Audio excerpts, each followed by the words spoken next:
حدیث نمبر 6226 حضرت انس بن مالک رضی اللہ عنہ فرماتے ہیں رسول اکرم صلی اللہ علیہ وسلم کو ریشم کا ایک جبہ بطور ہدیہ پیش کیا گیا، حالانکہ آپ ریشم پہننے سے منع فرماتے تھے۔ صحابہ کرام رضی اللہ عنہم نے اس کی خوبصورتی کو دیکھ کر اس پر تعجب کا اظہار کیا، تو رسول اکرم صلی اللہ علیہ وسلم نے فرمایا، اس ذات کی قسم جس کے قبضہ قدرت میں محمد صلی اللہ علیہ وسلم کی جان ہے، بے شک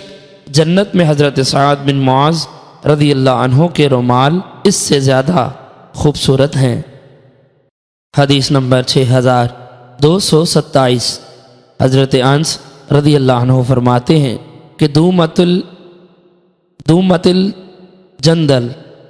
کے بادشاہ عقیدر نے رسول اکرم صلی اللہ علیہ وسلم کو ایک حلہ ہدیہ کیا، اس کے بعد پہلی حدیث کی مثل ہے، البتہ اس میں یہ نہیں کہ آپ ریشم سے منع کرتے تھے۔